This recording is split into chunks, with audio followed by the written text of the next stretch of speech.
Good morning, and welcome to our Mountain Vista Unitarian Universalist congregation service this morning, July 3rd, Sunday. My name is Jombor Zoltan. I'm a pastoral associate who will be assisting another pastoral associate, Dr. Monica Bauer, a former minister in her own right, who will be leading our service today. It's the July 4th weekend, and we are delighted that you have joined us in person today in our beautiful sanctuary, and we also welcome all of you who have joined us virtually on Zoom during this busy weekend. Our hearts are heavy with having to say goodbye to our interim minister, the Rev Dr Samantha Wilson, who enchantingly served us these past 3 years. We will miss her, but we also look forward excitedly to the reverential care of our new settled minister, the Reverend Matthew Carey, who will be leading our services starting in August.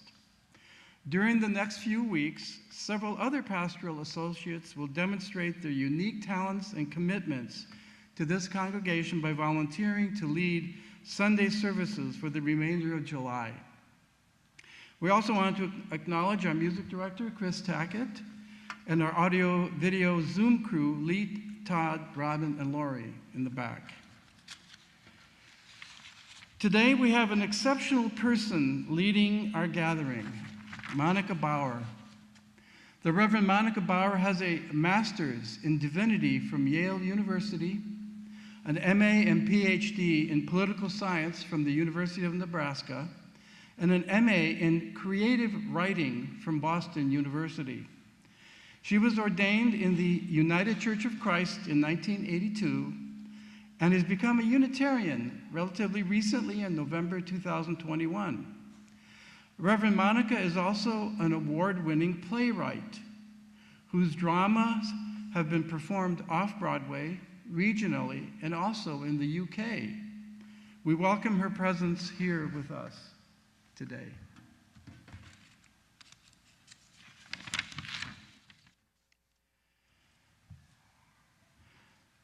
The Unitarian Universalist chalice represents the flame of enlightenment of our congregations. It is a beacon of knowledge and goodwill. It lights our path along the arc of justice and symbolizes the flame of love towards our fellow sisters and brothers. But we now live in perilous times. Our days of freedoms and rights are growing darker. As I light this chalice, let it shine upon us to open the minds of those who believe narrowly and open the hearts of those who do not trust and live in fear.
So I would like to begin with a few introductory statements. Originally, it was planned for our fellow pastoral associate, Debbie Roberts, was supposed to be here and give our welcoming introduction. Regrettably, she is not able to join us this morning. However, she sent me her welcoming statement, which I felt is worthy to be shared. Quote, "We gather here today on the eve of a very important holiday in our country, July 4th, Independence Day. On this day, many will wave flags, decorate their homes with bunting, march in parades, hold sparklers, dress in red, white, and blue, enjoy cookouts with family and friends, and conclude the day by watching a fireworks display, whether live or with the Boston Pops. Many, including mainstream media, will profess their pride in our country and its history with a kind of nationalistic fervor expressed in superlatives. We're the best country, the freest, the most advanced, the most egalitarian.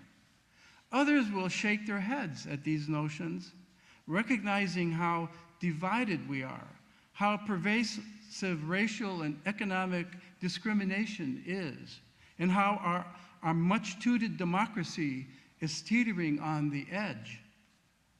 They will wonder how we can continue to coexist and what the future holds. While some express pride and unconditional support for what has happened historically and what is going on now, others wonder, how can we continue to be so proud when we consider some of the more unsavory times in our history? The systematic destruction of the indigenous population, the institution of slavery, the internment of Japanese Americans during World War II, Vietnam, the invasion of Iraq under false pretenses, and more recently, the denial of women's right to choose, to name just a few. Monica's words today will consider this nationalistic tendency and how it has been meshed with religious fervor, and thus how far we are from a true separation of church and state, as envisioned by those who were endeavored to set the course of democracy in this country," unquote. Let me add a few additional statements. As we know from American history, the Declaration of Independence led to victory in the subsequent Revolutionary War. Within a decade, the Articles of Confederation proved insufficient, and a constitutional convention was called to draft a much stronger unifying system. In the approximately 75 years from Martin Luther until the drafting of our current, and more importantly, the First Amendment by 1791, I found on Wikipedia that over 41 major wars and rebellions were fought in Europe over the issue of what was to be the dominant religion forced upon any group of people by the change of one monarch for another, or for one state over another, or for some doctrinal differences. Many of these major wars lasted for years, and numerous additional lesser-known violent conflicts occurred within these periods. Millions of people lost their lives. Then we can count millions more with the endless battles between Christianity and Islam, or Muslims versus Hindus. Let us not forget the historic malevolence towards the Jewish people. But we also know how the Palestinians in the West Bank and Gaza are being treated. The Taiping Rebellion in China from the 1850 to 1864 is estimated to have had 20 to 70 million people losing their lives. This too was a war about religion. We are aware of the tragic consequences of the Sunni-Shia schism, and the list goes on. Our constitutional founders clearly saw the divisive effects of any state-ordained religion on a free populace. Religion, a long-standing, ancient human invention, which is supposed to be about morality, ethical values, sense of justice, and love of your fellow human being, has consistently been corrupted over and over again and has never been allowed to live up to its promise. Even to this day, a dominant religion with its narrow acceptance of allowed behavior, rigid dogmatized thought, and inculcated belief is increasingly and systematically being foisted on national populations throughout the world, including us. Current nationalist authoritarians are cloaking themselves with religious symbols to gain support. But it is not about ethical morality or equality or justice or love of your fellow sister and brother. It is about power, dominance, and authority to rule of male monopolized despotic elites.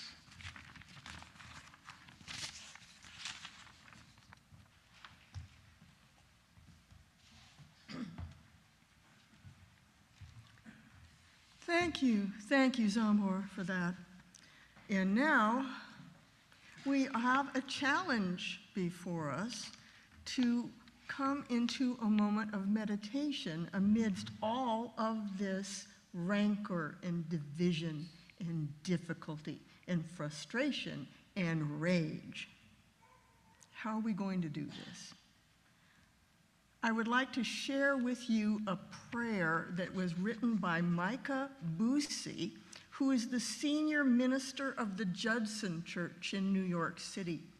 He calls it a prayer for this prayer I can't seem to pray. I call it a prayer for watching the January 6th hearings. I want a prayer that can carry it all, a prayer that can not only hold two things at once, but 2 billion things at once. But my prayers are tiny and too often tripped up by my tendency to only ask for what I already have. I want a heart that can hear it all, a heart that can not only keep me alive, but keep everyone alive. But my heart is weak, and it wearies far too easily when its beat gets beaten back by the rhythms of rage. I want a soul that can see it all, a soul that can not only heal my wounds, but heal the world's wounds. But my soul is selfish, and it slides too eagerly into solipsistic monologues that drown out my dialogic dreams. I want a body that can bear it all, a body that can not only enjoy autonomy, but offer that same agency to all. But my body is fragile, and it breaks at the slightest injury, leaving me to flail feebly and avoid the action that is actually mine to do. So, do you have a purer prayer, a heartier heart, a simpler soul, a better body that I can borrow? Oh, yours are just as raggedy. I want the intersections of our struggles to fuel the resurrections of our spirits, but the deceit of scarcity preys on us all. So will you pray with me? Our prayers, which aren't in reach, hallowed be your absence. our humility come. Give us this day more connections to creativity, and forgive us our inaction as we give ourselves over to the work once again. And lead us not into desperation, but deliver us to imagination. For we are the prayers, if we'll allow ourselves to be prayed. Amen.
Good morning. Thank you for coming. I know it's a terrible week for a lot of us. It's such a challenge just to wake up sometimes. I was joking with my friend Susan that having someone this Sunday who wrote her political science dissertation on the separation of church and state is a bit like getting an epidemiologist to preach during the first wave of COVID. What are the odds? And yet, here we are. But instead of beginning with a discourse on the law, being mindful that this is a church service and not a political debating society, I want to begin with a story about a turtle. Have you ever watched a turtle who got turned on his back? When I was young and newly married, we lived in an apartment that didn't allow pets, so I bought a turtle. We named him Yertle, and Yertle the turtle was an escape artist. Sometimes I'd go to clean his little habitat, and he'd be gone. We'd look high and low for this tiny little box turtle that we'd bought for about $2 in 1974, and often I'd find him in a corner on his back. He'd gotten himself flipped over, and his 4 little reptilian feet would be pumping back and forth a mile a minute. Now, Yertle the turtle had been programmed by evolution to do this. If you wiggle your limbs hard enough and fast enough, you can turn yourself back and put your feet on the ground and make it to safety. But while you're on your back, you're sending a message to predators: here's lunch. Come and get it. When Yertle the turtle was on his back, it's safe to say he was experiencing toxic stress. Have any of you felt recently like a turtle on its back? Finding it hard to get into the spirit of celebrating the 4th of July this year? You are not alone, my fellow turtles. Now, to speak about another animal, I want to buy a thunder shirt. Have you seen the ads for thunder shirts? These ads run the week before July 4th. A thunder shirt is a special doggy coat. It's designed to be snug, to comfort nervous dogs. Have you ever watched a dog have a bad reaction to fireworks? They need their thunder shirt. So this week, I wanted to order one for myself. I wanted to order one for myself, for my daughter, and a lot of my friends.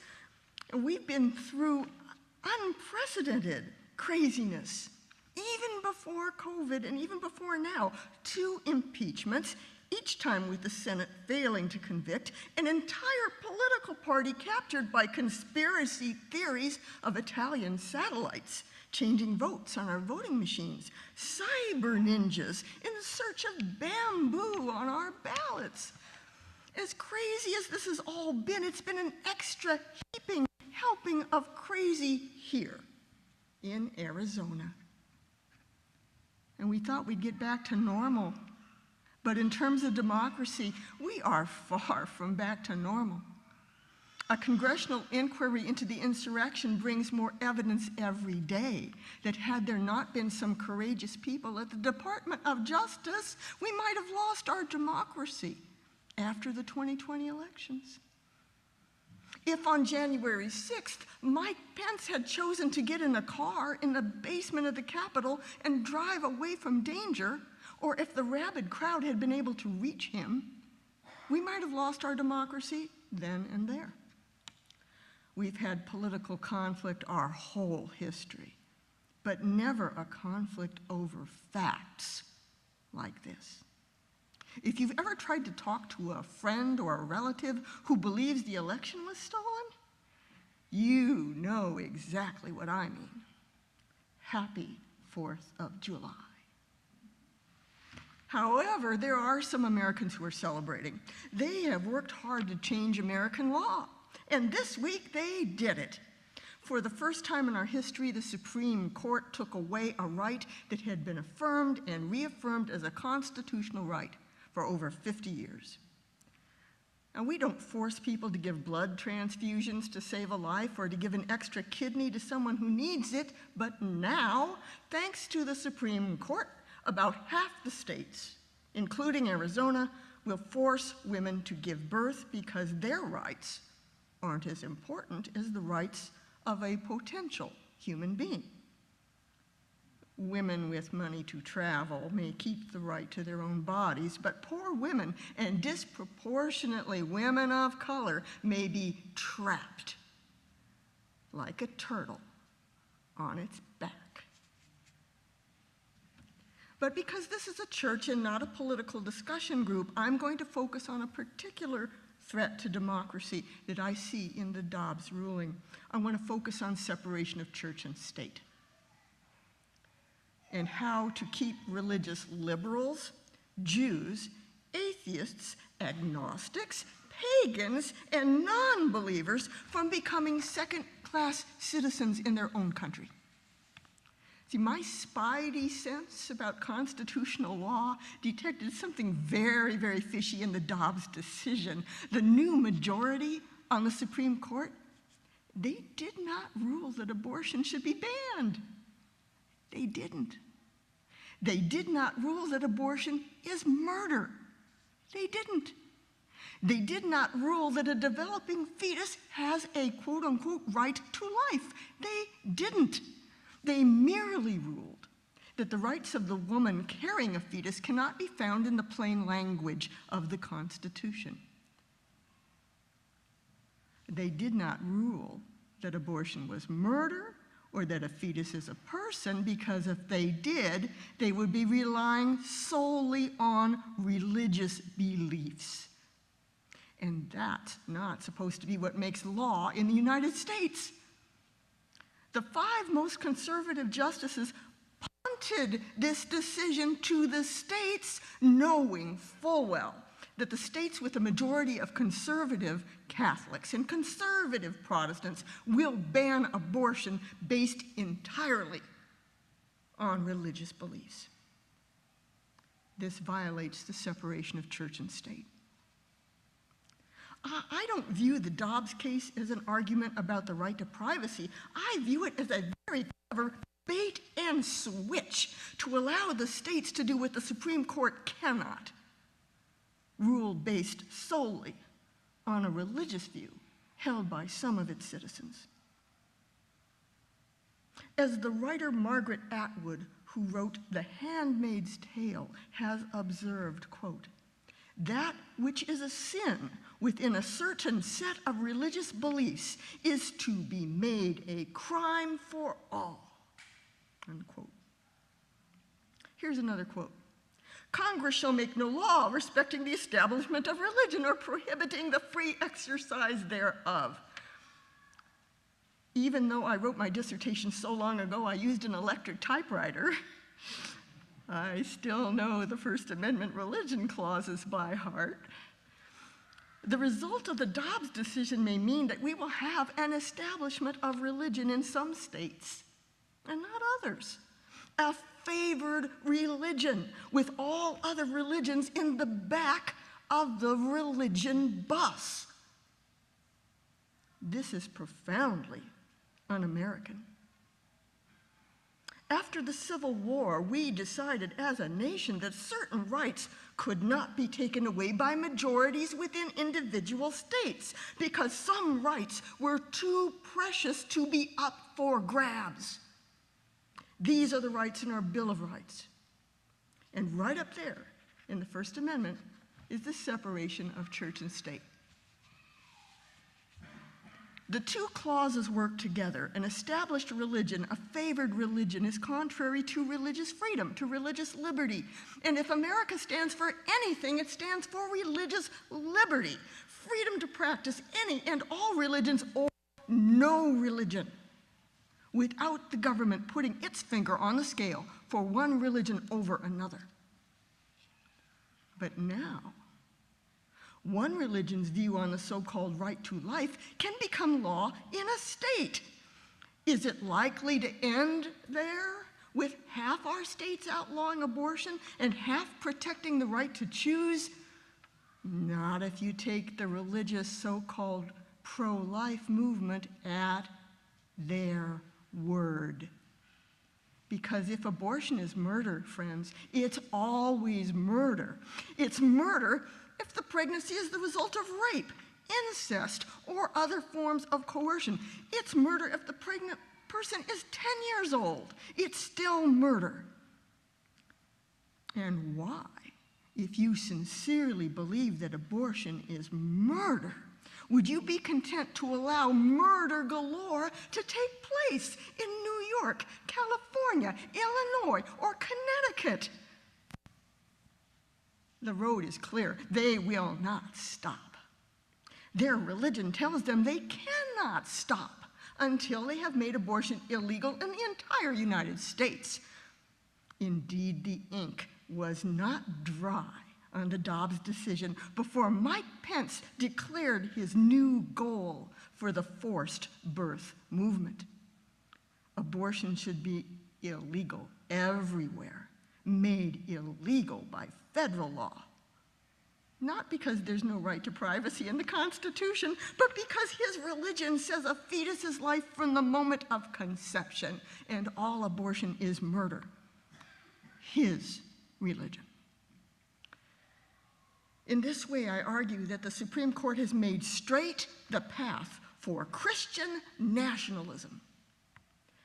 The notion that the whole United States should be governed by so-called Christian principles. And by Christian, they mean conservative Catholic and evangelical Christian principles.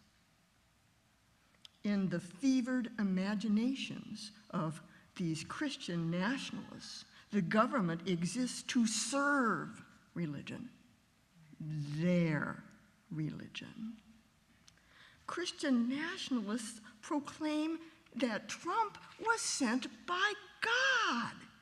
They hold rallies starring clergy and disgraced General Mike Flynn or the My Pillow guy, where their Christian hymns blare from speakers as they exhort their followers to follow God by following Trump.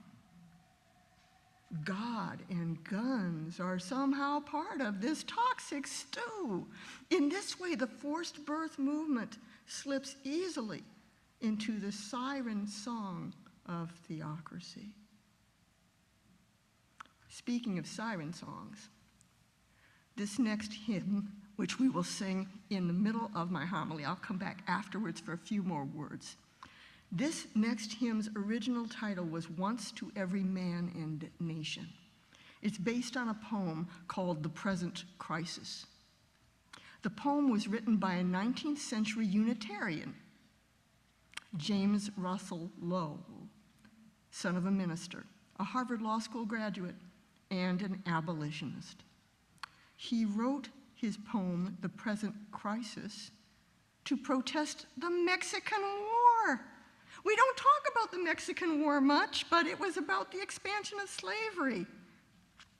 The Mexican government considered Texas to be in rebellion because the Texans continued to own slaves after the Mexican government abolished slavery. So President Polk invaded Mexico under the doctrine of manifest destiny. Manifest destiny. This was the belief that the United States government was chosen by God to govern from sea to shining sea, even if we had to go to war to do it.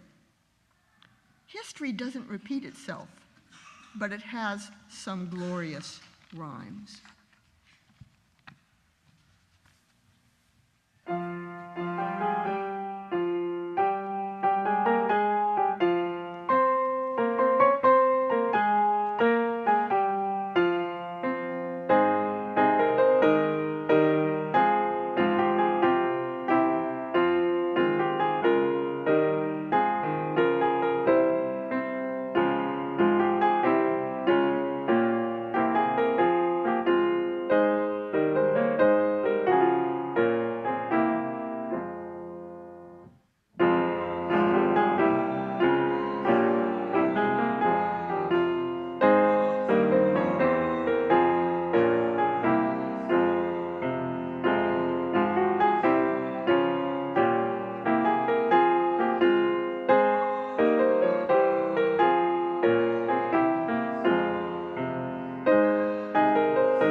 Thank you. Thank you for singing. What a beautiful song. What a beautiful song. It's a stirring hymn, isn't it? Religion has a place in motivating people to oppose evil. In fact, that's why many of us are Unitarians. We believe that is the purpose of religion, not just belief, but action. But what happens if this tips over into the extreme position of eroding the separation of church and state, making the government just another arm of a church? Watch this video taken recently in a church as Congressperson Lauren Boebert of Colorado, a darling of the MAGA movement, makes her case. The reason we had so many overreaching regulations in our nation is because the church complied. The church is supposed to direct the government. The government is not supposed to direct the church. That is not how our founding fathers intended it. And I'm tired of this separation of church and state junk that's not in the Constitution. It was in a stinking letter, and it means nothing like what they say it does.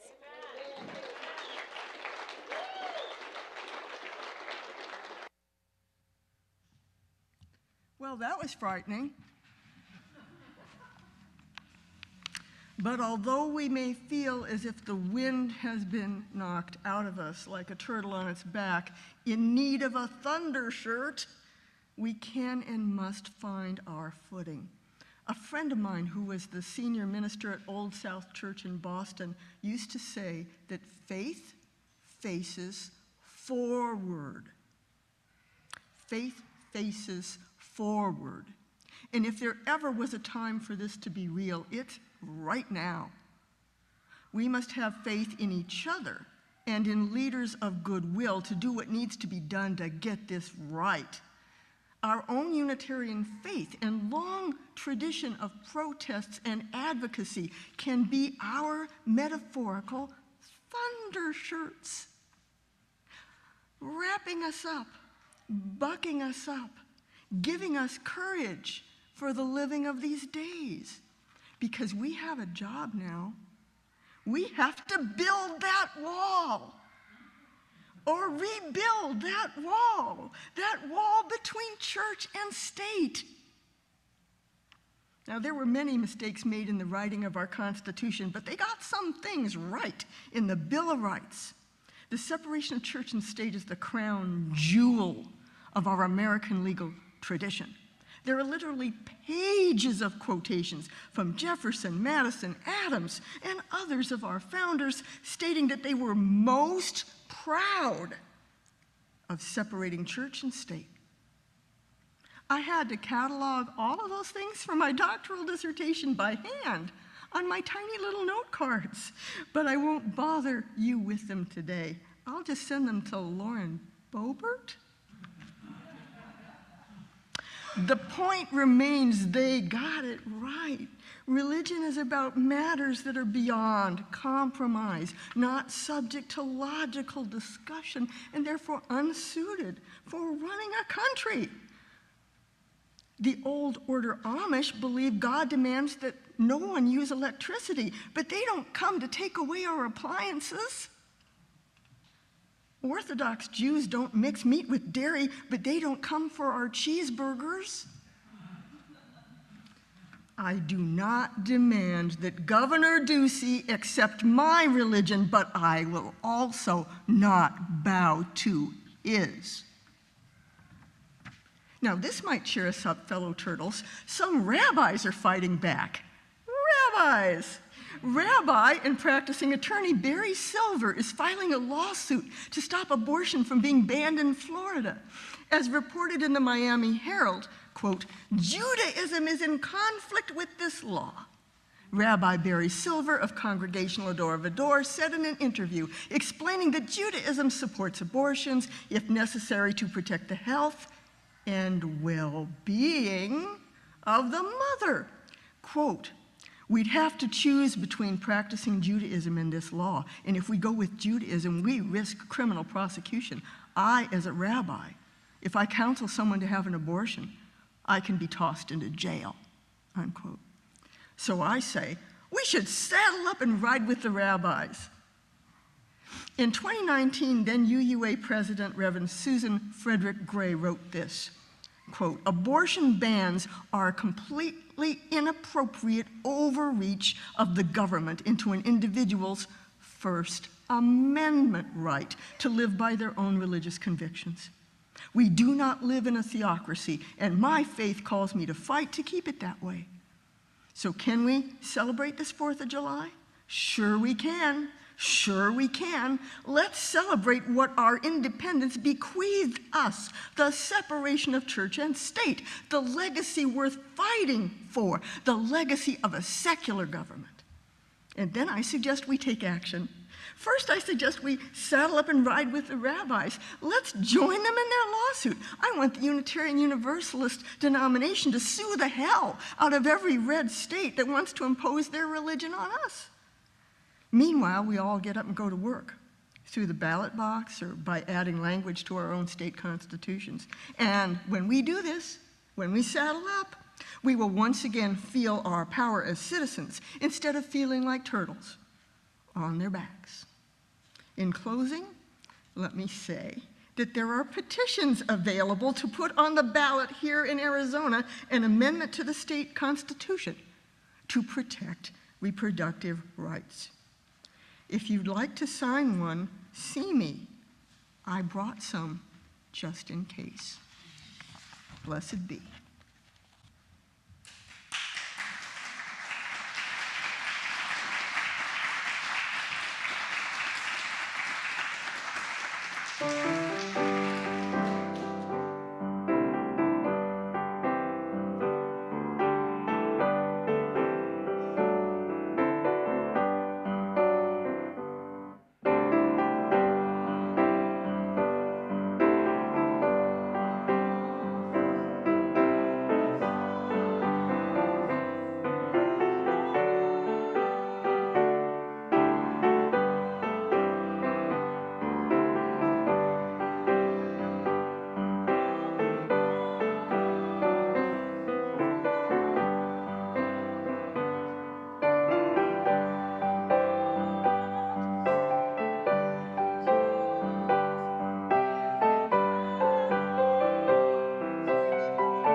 Wow. Thank you, Monica, for your informative and motivating message. Our country, our society desperately needs a brighter flame of enlightenment. We must continue to strive to create the world we want to live in. The struggle never ceases. We extinguish this flame of our chalice, but let it illuminate the path of greater justice, equality, freedom of personal ethical belief, and freedom of choice regarding our own physicality. Go in peace, love, and joy.